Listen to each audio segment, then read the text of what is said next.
Cálculo de integrales definidas básicas. Bien, en este tema vamos a utilizar justamente los teoremas fundamentales del cálculo. El primero de ellos establece una conexión entre el cálculo diferencial y el cálculo integral, y se refiere a esta versión que le llamamos parte uno del teorema fundamental del cálculo, y nos dice que si f es continua sobre un intervalo cerrado a, b, entonces la función g definida a partir de una integral con el límite inferior en el extremo izquierdo de este intervalo hasta x, pues también va a ser una función continua sobre el mismo intervalo, es decir, el dominio de esta nueva función g de x que está definida a partir de esta integral, tiene como dominio justamente al intervalo a, b. Y dice que va a ser derivable, es decir, la función esta misma va a ser derivable en el intervalo abierto a, b. Y justamente g' de x es igual a f de x. Aquí surge justamente esta ecuación, es la definición de otro concepto visto, que es justamente el concepto de primitiva o antiderivada. Veamos lo que tenemos ahora en la segunda parte del teorema fundamental del cálculo.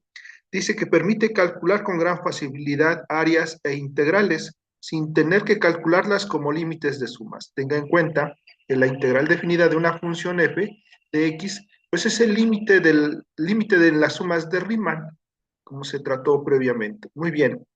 Sin embargo, con este teorema fundamental del cálculo, la parte 2, pues nos permite calcular casi de inmediato justamente la integral definida. Veamos. Nosotros tenemos, si f es continua sobre el intervalo a, b cerrado, por supuesto, entonces la integral definida desde a hasta b de la función f minúscula de x derivada de x, pues va a ser igual a f mayúscula de b menos f mayúscula de a.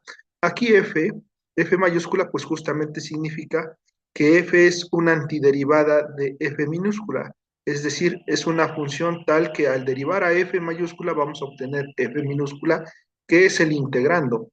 Bien, y entonces así tenemos justamente la utilidad de estos dos teoremas, del teorema fundamental del cálculo, la parte uno y la parte 2. Bien, la fuerza en el teorema reside en que la integral definida que se define por medio de un proceso complicado que implica a todos los valores de la función f en el intervalo donde se está trabajando, que puede determinarse mediante los valores de cualquier antiderivada de f, es en solo los dos extremos del intervalo donde se está trabajando, A y B, por supuesto.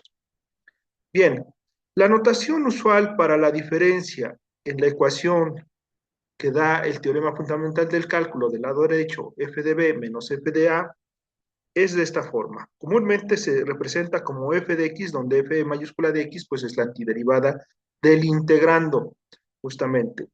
Y una barra vertical desde A hasta B, el límite inferior y el límite superior justamente en la integral definida.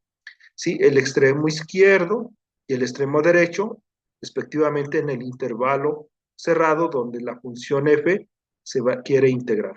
Bien, otra forma de escribir esto pues es usando corchetes grandes, ¿sí? Justamente el de cerradura o de cierre desde A hasta B, abajo en el límite inferior y arriba el límite superior. O bien, encerrando completamente entre corchetes a la antiderivada o primitiva, ¿sí? Y poniendo justamente en el lado derecho, en la parte inferior, el límite inferior de la integral, y en la parte derecha superior, poner el límite superior de la integral definida. Bien, es decir, que la diferencia de f mayúscula evaluada en b menos f de evaluada en a, pues es igual a este símbolo, f de x, la antiderivada del integrando, y dice que evaluada en a hasta b. Luego, la integral definida podemos escribirla de esta forma. La antiderivada del integrando evaluado en a hasta b, que bien es la diferencia de la función antiderivada evaluada en b primero, en el límite superior, y luego la misma función antiderivada evaluado en A.